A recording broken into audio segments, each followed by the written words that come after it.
11절로 18절까지의 말씀입니다. 빌립보서 제2장 11절로 18절까지의 말씀 보십니다.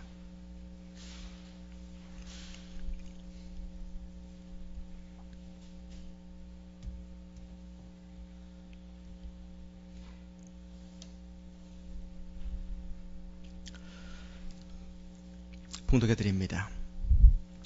그러므로 나의 사랑하는 자들아, 너희가 나 있을 때뿐 아니라 더욱 지금 나 없을 때에도 항상 복종하여 두렵고 떨림으로 너희 구원을 이루라. 너희 안에서 행하시는 이는 하나님이시니 자기의 기쁘신 뜻을 위하여 너희에게 소원을 두고 행하게 하시나니 모든 일을 원망과 시비가 없이 하라. 이는 너희가 흠이 없고 순전하여 어그러지고 거스르는 세대 가운데서 하나님의 흠 없는 자녀로 세상에서 그들 가운데 빛들로 나타내며 생명의 말씀을 밝혀 나의 다름질이 헛되지 아니하고 수고도 헛되지 아니하므로 그리스도의 날에 내가 자랑할 것이 있게 하려 함이라. 만일 너희 믿음의 제물과 섬김 위에 내가 나를 전제로 드릴지라도 나는 기뻐하고 너희 무리와 함께 기뻐하리니 이와 같이 너희도 기뻐하고 나와 함께 기뻐하라. 아멘. 오늘 말씀을 중심으로 해서 구원을 이뤄가는 기쁨, 이런 제목하에 같이 말씀 나누시겠습니다. 구원을 이뤄가는 그런 여정 가운데 우리 이 시간도 오늘 이 자리에 모여 있습니다.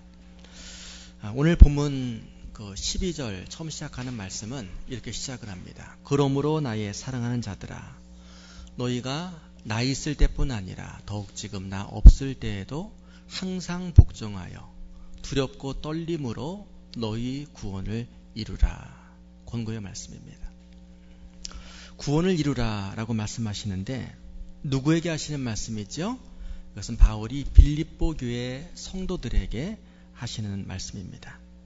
빌립보 교회 성도들은 겸손히 하나가 될 것을 바울은 간절히 원했습니다. 그것은 바울의 소원 이전에 하나님의 소원, 우리 주님의 소원이시기 때문이죠. 모든 이기심을 버리고 모든 허영심을 버리고 오직 겸손한 마음으로 서로를 낮추어 서로 하나가 되는 것, 한 마음 한 뜻으로 한 몸처럼 하나가 되는 것을 바울은 권고하고 있습니다.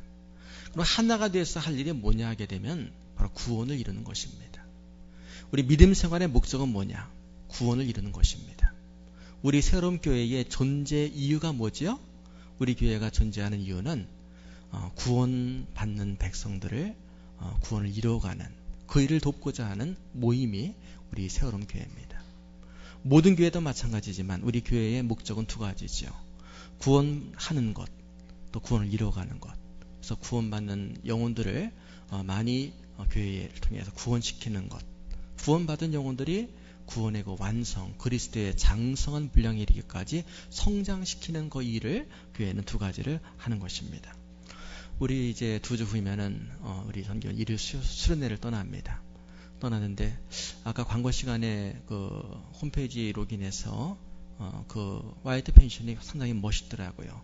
좀 보여드리면서 여러분들에게 같이 하고 권하는데 깜빡 잊어먹었네요. 혹시 시간 되시면은 인터넷으로 화이트 펜션 찾아서 클릭하시게 되면은 보통 펜션과는 좀 규모가 있고 깔끔하고 또 멋진 곳에 있는 곳이구나라는 것을 알 수가 있을 겁니다. 근데 우리 교회에서 왜 그렇게 일부러 프로그램을 마련해서 또 이렇게 같이 함께하는 시간을 갖습니까? 그 이유는 힘드니까 한번 쉬자라고 하는 의미가 아닙니다. 오늘 쉬기도 하고 또 우리가 즐거운 시간도 갖고자 하지만 이를 통해서 구원을 이루어 나가는 데에 필수적인 그런 또 프로그램이 될 수가 있다라고 생각되기 때문에 다 목적은 다 구원을 이루어가는 것입니다. 자, 그런데 구원을 이루는 방법에 대해서 오늘 12절을 보게 되면은 두 가지 태도를 우리에게 말씀하고 있습니다. 첫 번째 태도는 무엇입니까? 너희가 나 있을 때뿐 아니라 더욱 지금 나 없을 때에도. 너희는 누굽니까? 바울이 개척했던 빌립보 교회 성도를 말합니다. 바울이 빌립보 성에 들어가서 복음을 증거하고 거기 사람들에게 그리스도의 복음을 전하고 그들에게 세례주고 안수하여 그들을 성도로 직분자로 세우시고 그리고 교회를 이루었습니다. 빌립보 교회가 됐지 않습니까? 그 빌립보 교회 성도들에게 바울은 상당히 무게 있는 존재였을 겁니다. 왜냐하면 자기에게 복음을 증거한 그런 그 에반겔리스트 전도자 아닙니까? 그리고 자기에게 세례를 준 사람, 그리고 자기에게 직분을 준 사람, 또 교회를 창립하여 교회가 한 몸이 되어 활동할 수 있도록 모든 땀과 노력을 기울였던 그들의 영적인 그 어버이와 같은 존재가 바울이었습니다. 그러므로 늘 바울이 있을 때에 빌립보 교회 성도들은 믿음 생활에 관해서 좀 조심했겠지요. 좀 바울 앞에서는 좀 이렇게 믿음을 열심히 하려고 하는 그런 노력을 외형적으로 보여왔을 겁니다. 그런데 지금 현재 상황은 어떻습니까? 바울이 빌립보 교회의 창립자이지만은 빌립보 교회로부터 멀리 떨어진 로마의 감옥에 갇혀있는 그런 상태입니다. 그렇기 때문에 이제 빌립보 교회 성도들의 눈앞에는 바울은 더 이상 보이질 않습니다. 이제는 바울이 없으니까 내 마음대로 좀 나태할 수도 있고 게으를 수도 있고 할 수도 있는 그런 때이죠. 그것을 알고서 바울은 혹시 내가 없다고 신앙생활에 해이해지지 말고 너희가 나 있을 때뿐 아니라 더욱 지금 나 없을 때에도 구원을 이루는 이 일을 열심히 하라라는 당부의 말씀을 하고 있음을 알 수가 있습니다.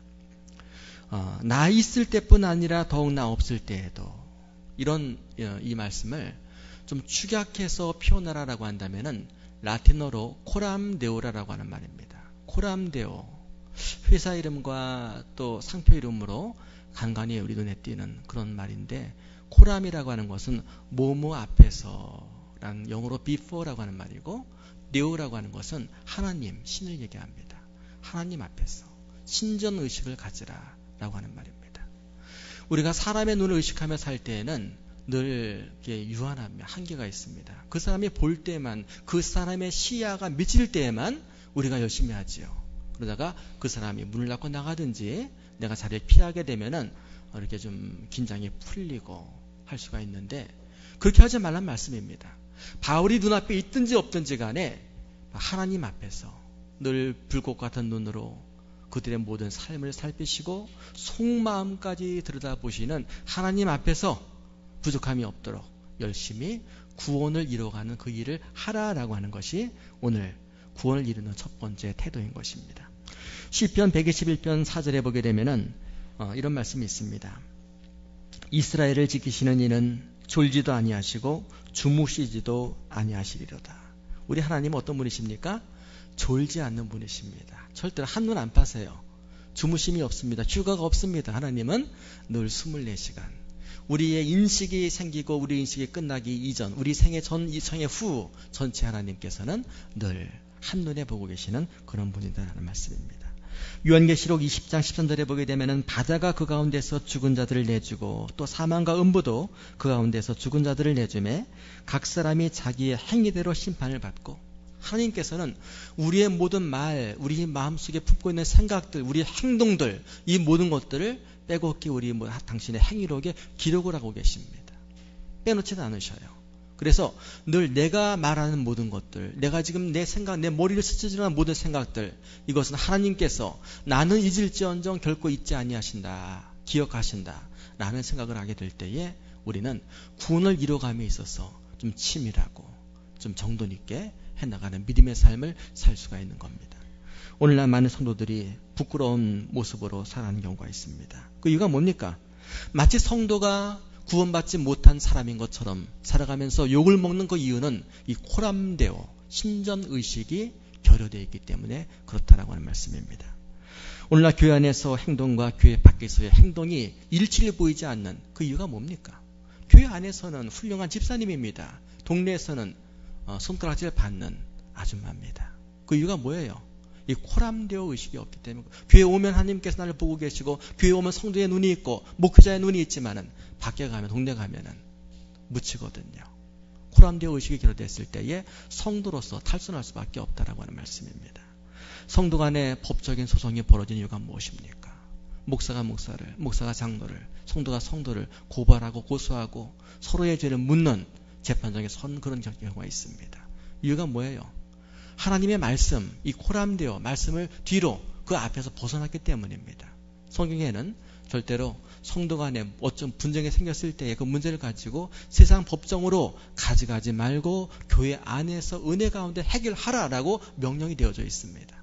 그러나 그것까지 돈 몇 푼 때문에, 자리쯤 때문에, 이익 때문에 고발하고 고소를 장을 접수하고 한다라고 한다면은 코람데오를 전혀 의식하지 않고 사는 그런 이유 때문에 아니겠습니까? 오늘날 성도들이 많은 지탄받는 범죄 행위가 있다라고 한다면 이유가 뭡니까? 코람데오 의식이 없기 때문에 그렇습니다. 아무리 전과가 많고 흉악범이라고 할지라도 형사 앞에서 범죄를 범하지는 않습니다. 대한민국 최고의 소매치기라고 할지라도 소매치기 하기 이전에 그 전철에서, 그 버스에서 먼저 뭘 살펴요? 혹시 잠복한 형사가 있는가를 살핍니다. 그리고는 눈에 익고 있는 익숙한 형사의 얼굴이 눈에 띄게 되면은 아무리 돈 많은 사람이 허술한 모습을 갖고 있다고 할지라도 결코 그의 주머니에 손을 넣지 않는다라고 하는 것입니다. 왜? 형사 앞에서 어떻게 소매치기를 안 되는 거죠. 경찰서를 터는 도둑이 있습니까? 없다는 말입니다. 우리 믿는 성도가 살아계신 하나님에 대한 이 코람데오 의식이 분명하다라고 한다면은 그 의식만 있으면은요 구원을 이뤄나가는 일에 대해서 늘 옷깃을 여미고 열심히 살아갈 수 있는 성도의 결과가 아마 있게 될 것입니다. 우리 많은 우리가 잘 알고 있는 이 존 칼빈 목사님 같은 경우 장로교 창시자지요. 그분의 일생을 지배했던 삶의 좌우명이 이 코람데오입니다. 코람데오. 하나님 앞에서라고 하는 그와 같은 일생의 좌우명이 그를 지탱하고 있었기 때문에 그는 수많은 어려움 속에서도 결코 불의와 타협하지 않고 진리 안에서 길을 꿋꿋이 걸어가며 위대한 종교개혁의 그런 밑거름이 될 수가 있었다라고 하는 말씀입니다. 두 번째로 오늘 12절에서 우리에게 말씀하고 있는 두 번째 구원을 이루어내는 태도는 무엇입니까? 그것은 항상 복종하여 두렵고 떨림으로 라고 하는 두렵고 떨림이라는 단어입니다. 두렵고 떨림이 뭡니까? 두렵고 떨림이라고 하는 것은 careful하게 아니면 말고라고 하는 태도가 아니라 조심조심 최선을 다해서 이게 두렵고 떨림입니다. 여러분 믿음의 삶을 어떻게 구원을 이루어가는 여러분의 이 믿음의 성장을 어떻게 도모하고 계십니까? 아니면 말고 오늘 안 하면 내일 하고 올해 안 하면 내년 하고 죽기 전에 하면 되지 뭐 이런 마음으로 하십니까? 아니면 오늘이라고 하는 이 시간이 내게 주어졌는데 이 하루의 삶을 눈을 뜨고 맞이하면서 정말 두렵고 떨림으로 매일 하루의 삶을 시작하고 맞느냐라고 하는 말씀입니다. 우리 교인들에게 옳은 묵상, 매일 묵상, 하나님 말씀 묵상하며 큐티할 것을 늘 권해드리고 있습니다. 아쉽게도 5번, 6번만 지금 하고 계셔서 지금 제가 거의 시험에 들어서 넘어질까 말까 이러고 있는데 저 좀 도와주시기 바랍니다. 여러분 매일 우리가 삶을 시작하면서 시작할 때 바쁘면 삶을 마칠 때라도 하나님의 그날의 말씀을 읽고 그 말씀 속에서 묻고 하나님의 음성에 귀를 기울이며 나의 삶을 돌아볼 수 있는 반성의 이 자세는 우리에게 두렵고 떨림으로 구원을 이뤄가는 필수적인 좋은 방법이 아니겠습니까? 하루의 삶 그냥 오늘 대충 살다가 아니면 말고 새털 같은 세월인데 여러분 세월이 새털 같습니까? 나이가 먹어갈수록 세월은 결코 새털 같지 않다라는 것을 전 절감합니다. 세월은 그렇게 많은 날들이 아닙니다. 제한되어 있습니다. 후딱 지나가 버리는 것이죠. 훅 불면 다 날아갑니다. 금방 지나가지요. 그런 시간들을 우리가 맞을 때에 정말 두렵고 떨림으로 오늘 하루 24시간은 내게 주어졌는데 과연 내가 이 하루 동안에 어느 정도 내가 구원을 이뤄갈 것인가. 하나됨을, 겸손을, 이기심을 버려감을, 허영심을 내려감을 하는 도전 의식이 우리 속에는 있어야만 되겠다라는 말씀입니다. 요즘 우리가 런던 올림픽 때문에 울고 웃고 하는 이런 때를 보내고 있습니다. 근데 런던 올림픽에서 우리나라 선수들이 의외로 좋은 성적을 보내고 있음에 참 감사합니다.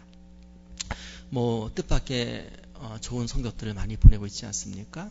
정말 최선을 다하는 그 선수들의 경기 장면, 그리고 최선을 다함으로 인해서 얻은 결과, 그 메달을 수여받을 때, 인터뷰할 때 그들과 그 짤막한 그 인터뷰 그 장면들을 보게 될 때에 참 감동이 진하게 마음에 밀려옵니다. 왜 밀려옵니까? 그 감동은요, 그 인터뷰 내용, 그 센텐스에서 오는 것이 아니라 그 말 한마디가 있기까지의 그가 지난 4년 동안 그의 평생을 바쳐서 흘렸던 땀과 그 에너지, 조심서심 두렵고 떨림으로 최선을 다했던 그 땀방울의 그 에너지가 우리에게 전파를 통해서 와닿기 때문에 내게 감동이 되는 것이다 라고 하는 말씀입니다. 이번에 올림픽에서 12번째 금메달을 딴 선수 여러분 기억하십니까? 그레코 로마형 김현우 선수입니다. 그 선수는 이렇게 인터뷰 때 밝히더라고요. 나보다 땀을 더 많이 흘린 선수가 있다면 금메달 가져가도 좋다. 얼마나 멋진 말입니까? 나보다 땀을 더 많이 흘린 선수가 있다면 그 선수가 미국 선수든지 러시아 선수든지 간에 그 사람 금메달 가져가십시오. 난 그 사람보다도 한 방울의 땀을 더 흘린다라고 하는 마음으로 태능 선수촌에서 나는 훈련했습니다. 이런 자신의 이 노력에 대해서 얼마큼 조심조심 최선을 다했는가에 관해서 얼마큼 두렵고 떨림으로 자기의 일을, 자기의 훈련의 이 분량을 소화해냈는가에 대한 그런 독백이 아니겠습니까? 여러분이 최선의 모습이지요. 그런가 하게 되면은 지난 베이징 올림픽에서 은메달을 따고 이번에 금메달을 따낸 유도 선수는 이렇게 말합니다. 지난번 베이징에서는 죽고 살기로 뛰어 은메달을 땄습니다. 그러나 이번에는 죽을 각오로 뛰어서 금메달을 땄습니다. 여러분, 구원을 이뤄가는 일에 대해서 우리가 이 구원을 이뤄가는 이 인해서 얻는 영원한 메달은 이 땅에서 유도와 레슬링과 양궁에서 얻는 메달과는 비교할 수 없는 가치가 있는 귀한 메달인 것을 우리는 인정해야 됩니다. 그 메달 위에서 어떤 자세로 정말 내가 과연 두렵고 떨림으로 구원을 이루어가고 있는가, 아니면 남의 눈치나 보면서 대충 아니면 말고라고 하는 자세로 하고 있는가, 우리 자신을 돌아봐야 되겠다는 말씀입니다. 우리 새롭게 모든 성도들이 어떤 일을 하든지 간에 좀 다른 일은 보다 이 구원을 이루는 일에 대해서만큼은 규모 있게 절도 있게 계획을 잡아서 말이죠. 하나님의 뜻과 섭리를 따라서 좀 최선을 다하는 이런 조심조심, 좀 두렵고 떨림으로 이 신앙생활 임하는 그런 모습이 있었으면 참 좋겠습니다. 두 번째로 오늘 말씀을 통해서 우리 12절 또 다음 말씀 보게 되면은 13절 말씀 보면은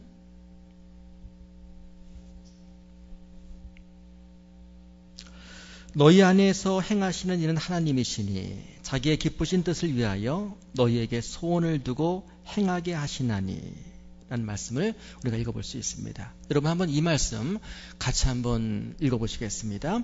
너희 안에서 행하시는 이는 하나님이시니 자기의 기쁘신 뜻을 위하여 너희에게 소원을 두고 행하게 하시나니. 여러분 이 말씀이 좀 낯서십니까? 아니면 눈에 익고 익숙하십니까?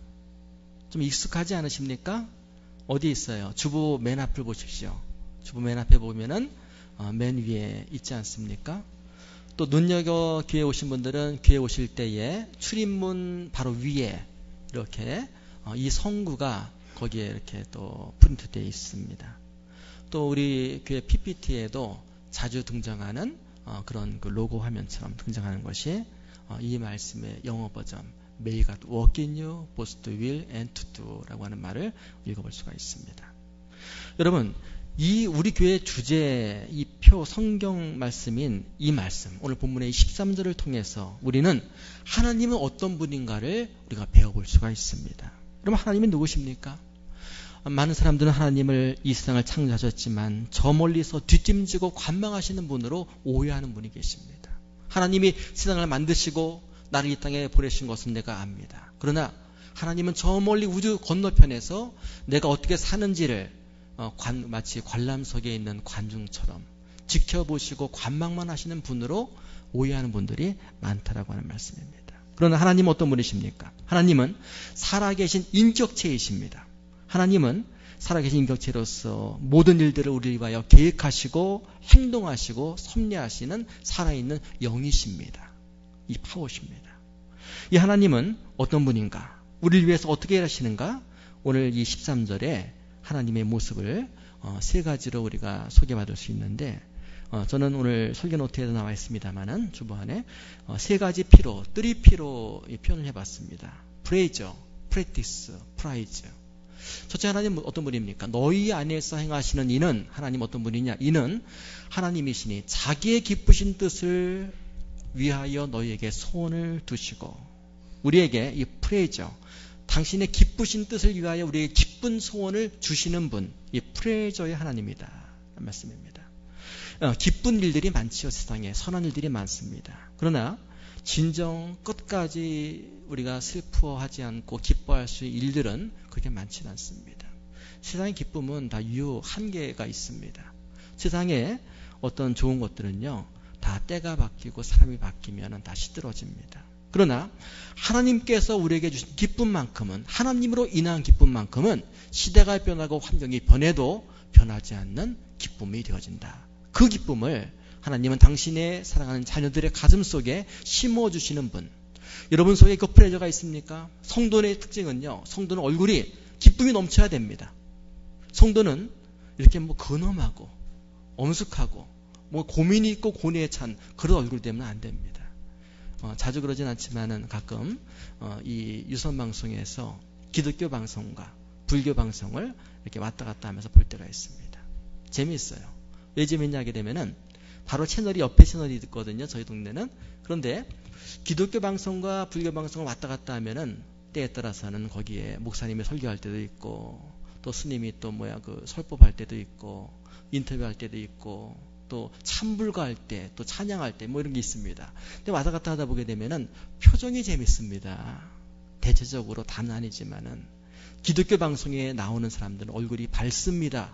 기쁨이 있어요. 프레이저가 있습니다. 근데 불교 방송은 왠지 모르게 고민에 꽉 차 있는 그런 모습입니다. 제 말 틀린가 한번 집에 가서 여러분 확인해 보세요. 또 왔다 갔다 해보십시오. 거의 90% 불교 방송에 나오는 사람 얼굴은 뭔가 고뇌가 있어요. 깊이가 있는 것 같은데 고뇌가 있습니다. 반면에 기독교 방송에 나오는 모든 사람들은 밝습니다. 마치 나사가 하나 빠진 사람인 것처럼 보일 때도 지나쳐서 그럴 때가 있을 정도로 밝습니다. 이유가 뭡니까? 진정 성도의 마음속에는 이 프레이저, 기쁨이 있기 때문에 그렇습니다. 그 기쁨은 사람으로 인한 기쁨이 아닙니다. 물질적으로 인한 기쁨이 아닙니다. 어떤 위치와 성공, 그 분량으로 한 기쁨이 아니라 변치 않는 하나님께서 하나님으로 인한 기쁨, 불변하시고 변치 않는 하나님의 말씀으로 인한 기쁨이 그 씨앗이 그 속에 있기 때문에 그 기쁨은 늘 표현되고 감출 수 없고 얼굴을 통해서 말을 통해서 밖으로 드러난다라고 하는 말씀입니다. 오늘 말씀도 그렇지 않습니까? 오늘 말씀 14절 이하 말씀 쭉 보게 되면은 기뻐하라 기뻐한다라고 하는 말이 계속 나오고 있습니다. 이 말씀을 기록하는 바울이 지금 그는 언제 죽을지 모르는 그런 그 재판 그 언도를 기다리면서 로마 이 감옥 속에 갇혀 있는 그런 때지만 그는 기뻐하고 있습니다. 기쁨의 원인이 무엇입니까? 감옥에서 풀려날 수 있다는 희망 때문이 아닙니다. 그가 죽더라도 그가 큰 보험을 드러나서 많은 사람이 혜택을 누릴 수 있다라고 하는 그런 얄팍한 그런 기쁨이 아닙니다. 그 기쁨은 하나님으로 인한 구원이 이루어지고 있음으로 인한 자기를 통하여 빌립보교의 성도들의 신앙이 성장함을 바라보고 기대함으로 인한 그 기쁨이 그에게 진정한 기쁨으로 표현되어지고 기록되고 있다는 말씀입니다. 여러분 속에 이 프레이저, 하나님께서 여러분 속에 심어주신 기쁨이 늘 확인되시고 늘 넘쳐나게 되시기를 주님의 이름으로 축원을 드립니다. 만약에 예수 믿고 오랫동안 교회 다녔지만 기쁨이 없고 매사가 귀찮고 무기력하고 우울하다라고 하는 분들은 기도하셔야 됩니다. 하나님, 당신은 선하신 분이 아니십니까? 당신에게 선하심은 기쁨 아닙니까? 나에게 기쁨, 이 프레저가 아니라 한다면 나에게도 그 기쁨을 주십시오라고 기도하셔야 됩니다. 그럴 때에 진정 하나님으로 인한 기쁨, 하나님으로 인해 해야 되는 그 사명의 기쁨을 주신다라고 하는 말씀입니다. 이 프레저, 이것이 우리 속에는 있어야만 합니다. 하나님께서 저에게도 오래전에 기쁨을 주셨습니다. 이 사명을 주셨죠. 목회길을 갈 수 있는 기쁨, 목회자로서 할 일들을, 이 시대적인 사명을 저에게 주셨습니다. 그 기쁨이 있는 것이죠. 그렇기 때문에 살아가면서 사람과의 마찰 속에서 어려움을 당하고 사람들에게, 알고 지내는 사람들에게 잊혀지는 그런 외로운 그런 삶의 벼랑에 몰린다라고 할지라도 이 기쁨은 여전히 저에게 떠나질 않습니다. 삶의 경제적인 어려움이 오고 삶의 환경들이 나빠지고 육신의 건강이 나빠지고 어려워진다라고 할지라도 나이가 먹지 않습니까? 바울이 기록한 대로 겉사람은 날이 갈수록 후패하고 낡아질 수밖에 없습니다. 그래도 내 속에서 날로 새롭게 확인될 수 있는 기쁨이 있는 그 이유가 무엇입니까? 하나님께서 내게 맡겨주신, 심어주신 그 프레이저, 할 일, 사명, 소명감이 분명히 있기 때문에 그렇다라고 하는 말씀입니다. 바라기는 여러분에게도 여러분에게 하나님께서 여러분을 위하여 디자인하시고 계획하시고 맡겨주신 그 사명이 확실히 확인되어 주시기를 주님의 이름으로 축원을 드립니다. 여러분이 이 자리에 앉아 계신 것은, 여러분이 여러분 생일에 태어나신 것은, 여러분이 이 생애를 살아가고 교회 예수를 믿고 있는 것은 이유가 있다라고 하는 말씀입니다. 하나님께서 꼭 여러분을 통해서 하고자 하시는 그 선하신 기쁨의 뜻, 그 일이 있기 때문에 여러분을 이 땅에 보내신 것입니다. 여러분을 보내신 하나님의 의도를 아시고 그 의도를, 그 프레저를, 그 기쁨을 마음속에 담고 살아야만 합니다. 두 번째로 하나님은 또 어떤 분이십니까? 프랙티스. 소원만 우리 마음속에 이 프레저만 주시는 분이 아니라 소원대로 행하게 하시는 분이십니다. 소원대로 행하게 하신다라고 하는 것은 무엇입니까? 우리 속에 소원이 있으면 그 소원대로 우리를 일어나게 하십니다. 소원대로 훈련을 받게 하십니다. 성경에 기록되어 있는 수많은 이 영웅들을 우리 읽어볼 수가 있습니다. 아브라함, 또 요셉, 다윗, 기라성 같은 신앙의 성경의 위인들이 있지 않습니까? 그 사람들의 공통점이 뭡니까? 하나님께서 그들의 가슴 속에 이 프레저를 주셨습니다. 소명을 주셨습니다. 그리고는 그 소명을 품게 하시고 어느 한순간 갑자기 기적적으로 이루어주신 것이 아니라 그 소명을 키우게 하셨지요. 프랙티스를 시켜서 훈련을 시켰다라고 하는 말씀입니다. 하나님의 훈련장에서 연단의 과정을 모두 거치게 하셨습니다. 아브라함도 얼마큼 가시밭길 같은 험난한 이런 프랙티스의 과정을 거쳤습니까? 요셉은 어때요? 다윗은 어떻습니까? 그들에게 하나님의 소명을 구체적으로 심어주시고 꿈으로 손자를 통하여 심어주시고, 그러나 그 꿈은 쉬이 이루어지질 않았습니다. 마치 태능 선수촌의 입촌에서 국가대표로 선발됐지만 그냥 유야무야 사는 것이 아니라 땀 흘리며 죽을 각오로 뛰고 그 결과 금메달을 따게 하는 그런 결과처럼 하나님께서는 소명을 준 당신의 백성들에게 소명에 걸맞는 그런 인내 하나님의 훈련장으로 입학을 시키시고 우수한 성적으로 졸업을 시키시는 하나님의 행하심이 있다라고 하는 말씀입니다. 그래서 성도들은 노력해야 됩니다. 성도들은 하나님의 연단의 과정을 거부하지 말아야 됩니다. 오늘날 여러분의 삶 가운데 뜻하지 않는 예기치 않는 어려움이 왔다라고 한다면 그것을 너무 회피하지 마시길 바랍니다. 하나님께서 필요해서 능히 여러분의 약함을 아시고 감당할 수 있는 분량만큼 주신 겁니다. 하나님의 연단의 과정으로 믿고 그 가운데 기도하며 여러분 기다리시길 바랍니다. 그리고 그 과정, 그 수업의 과정을 마치고 우수한 성적으로 졸업했을 때에 하나님께서는 이제 프라이즈 하나님이 되십니다. 프라이즈 하나님. 상급을 준다라고 하는 말씀이죠. 소원대로 반드시 이루어 주시는 분 하나님이십니다. 하나님은 허망된 분이 아니십니다. 우리에게 소원을 주셨으면 그 소원을 되면 말고 말면 말고가 아니라 주셨으면 하나님은 끝끝내 책임지어 어떤 훈련과 연단과 인내 과정을 통해서라도 반드시 이루어 주시는 분, 열매 맺게 해주시는 분, 꽃피게 해주시는 분이심을 믿고 우리는 훈련에 임해야 됩니다. 프라이즈. 세상의 이 모든 프라이즈는 꽝이 있습니다. 그러나 신앙생활에 하나님께서 우리에게 주신 소원을 따라서 사는 사람에게는 꽝이 없습니다. 안 될 것 같지요? 마지막 벼랑까지 몰리고 거기에 떨어져 모든 희망들이 끊어질 것 같죠. 그러나 그 가운데서 하나님께서는 거기에서 꽃을 피우고 거기에서 뿌리를 내리며 거기에서 큰 나무가 되게 할 수 있는 능력을 베푸시는 분이심을 믿고 기대하는 우리가 되어야만 되겠습니다. 세 번째로 오늘 말씀이 이제 마지막이죠. 14절로 18절 말씀 보게 되면은 기뻐하는 삶에 관해서 바울이 우리에게 소개하고 있습니다. 우리는 지금 얼마큼 기쁘고 행복할 수밖에 없는 조건이 있는 세대에 살고 있는지 모릅니다. 우리 한민족 역사상 요즘처럼 풍요로운 세대가 있었을까요? 전쟁의 위험이 없습니다. 굶주림의 위험이 없습니다.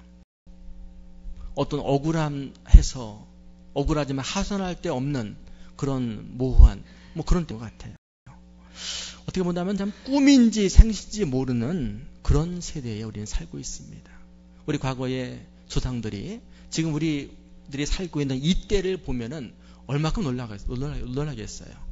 참 민주주의 국가에 안전이 보장되고 개인적인 꿈을 원하면 노력해서 마음껏 펼칠 수 있는 신분의 제한이 있습니까? 아무것도 없잖아요. 지역의 차별이 있습니까? 마음대로 노력하면은 노력한 대로 얻을 수 있는 그런 가능성의 때를 우리 살고 있다라고 하는 말씀입니다. 우리 대한민국 여권을 가지고 세계 나가면 대우를 받습니다. 아, 당신 코리아 아니군요. 얘는 코리아가 어디 있냐고 물어봤지만 이제 그렇게 묻는 사람 없습니다. 코리아 아니라라고 한다면 삼성 이게 좀 문제가 되지만은 어떤 인정받습니다. 우수한 민족으로 열심히 있는 사람으로. 그런데 이렇게 국력도 국가의 위치도 올림픽에서도 우리가 이번 5등인가요? 이렇게 체력도 강한 이런 때이지만은 그런데 과연 우리가 행복하냐라고 하는 말씀입니다. 참 예전에는 많은 것이 부족했습니다. 제 기억으로는 제가 초등학교 때 일이죠. 제가 한번 어떤 병인지 기억나지 않지만은 오래도록 앓은 적이 있습니다. 한 며칠 앓았던 것 같아요. 일주일 정도. 약을 먹어도 낫질 않고. 나 앓고 앓다가 힘이 없어서 누워있는데 아버지께서 이렇게 얘기하시더라고요. 힘내서서 일어나야지. 갖고 싶은 거 있으면 얘기해봐. 근데 알아서 힘들어 있는데 갖고 싶은 거 있으면 얘기해봐라고 하는데 얼마큼 그 말이 와닿는지 모르겠어요. 왜? 갖고 싶은 거 얘기해서 들어줄 수 있는 세대가 아니었거든요. 그냥 갖고 싶은 거 그건 마음속에 있는 꿈이지 얘기한다고 들어줄 만한 그런 시대적인 형편, 가정의 형편 이런 것이 없던 어려운 때였습니다. 그런데 아픈 나에게 갖고 싶은 거 있으면 말해봐라고 하시는데 그 말이 저에게는 복음과 같았습니다. 그래서 신속히 머리를 굴렸지요. 이 기회를 놓치면 안 되겠다. 내가 정말 갖고 싶은 것을 이게 얻어야 되겠다. 그래서 말씀드린 것이 당시 학생 잡지인 소년중앙에 소개된 전자계산기를 저한테 달라라고 부탁을 드렸습니다. 지금도 그렇지만 산수를 지독하게 못하던 저에게 있어서는 절실한 물건이었습니다. 그러나 당시 선진국에서 막 개발을 해요. 이제 소년중앙에 소개된 그런 물건이었기 때문에 청계천에 나가도 구하지 못하는 그런 고가의 물건이었죠. 구하지도 못하고 돈 주고도 못 사는 것. 그래서 아버지께서는 다음날 오셔서 아직 우리나라엔 없더라. 다른 것 없니? 라고 얘기하시길래 그 가장 큰 소원을 포기하고 다람쥐를 구해서 다람쥐 한 쌍을 선물로 받고 병석을 떨치고 일어났던 그 기억이 납니다. 자, 그런데 전자계산기 여러분 있으세요? 없으세요? 핸드폰에 애플이 다 있습니다. 누르면 다 나오잖아요. 지금 그런 때를 살고 있어요. 풍요로운 때, 뭐든지 누릴 수 있는 그런 때를 살고 있다라고 하는 말씀입니다. 그런데 한번 질문해 보십시오. 우리 세대가 과연 진정 행복한 시대인가? 돈으로 살 수 없었던 것들이 이젠 대부분 돈으로 살 수 있는 것들로 변모되고 있는 그런 때입니다. 이제는 돈으로 살 수 없는 것들이 그런 아이템이 몇 개 안 남은 것 같아요. 옛날에 돈으로 못 사는 것들이 많이 있었잖아요. 좋은 학교 들어가는 거 그거 돈으로 못 사잖아요. 요즘에는 선진국에서 기부금 입학제가 있습니다. 애는 그 머리가 석두라라고 할지라도 부모님 경제력이 빵빵하면은요 기부금으로 당당히 떳떳이 입학할 수가 있습니다. 졸업할 수가 있어요.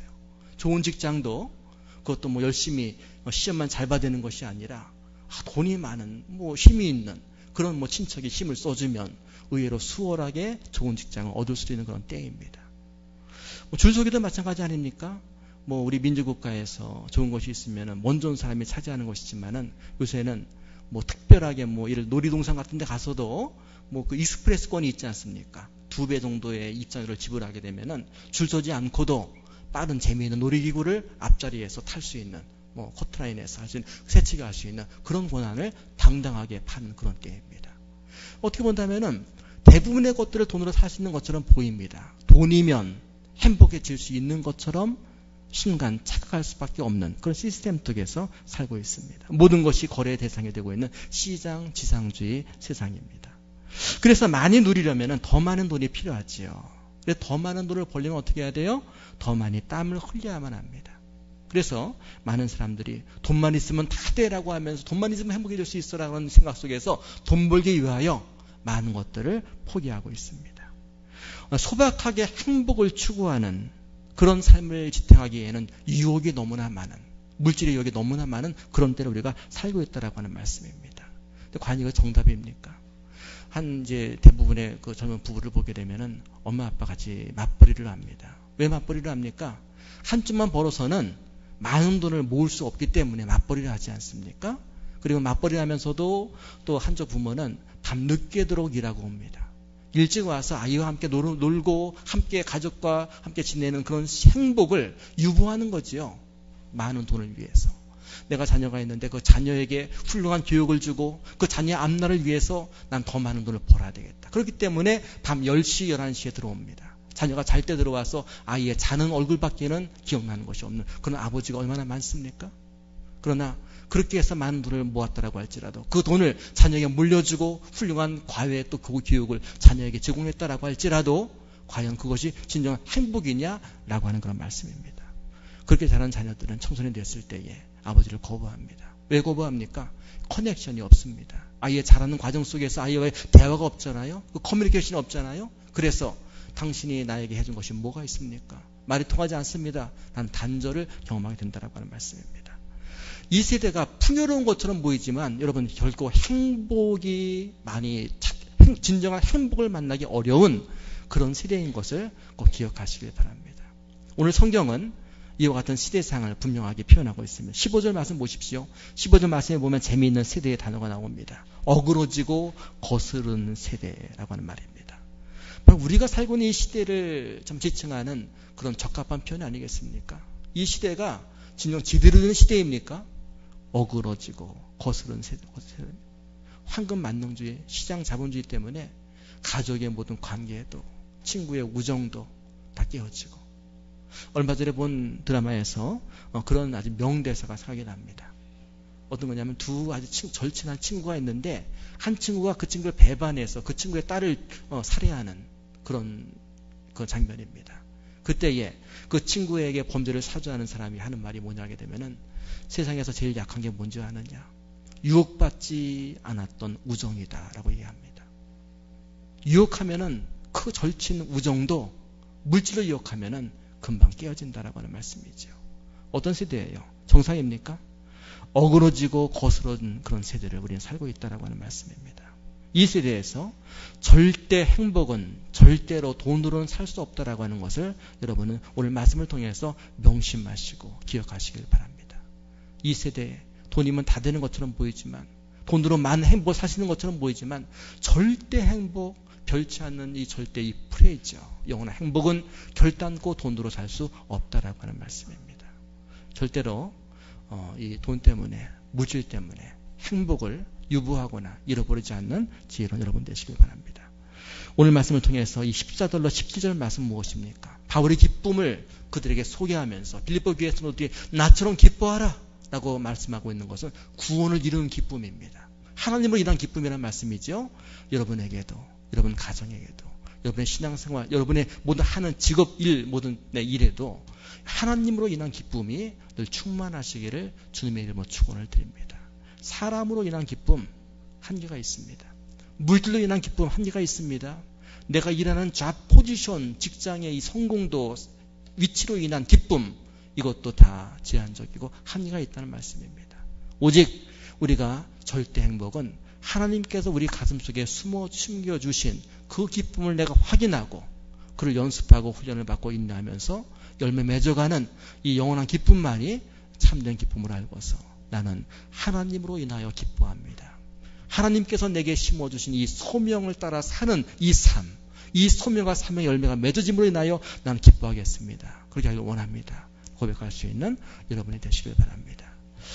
우리 같이 이제 기도하는 시간 갖도록 하겠습니다. 잠깐 여러분 자리에서 일어나시고 오늘 이 주일 말씀을 통해서 우리에게 주시는 말씀을 다시 한번 묵상해 보시길 바랍니다.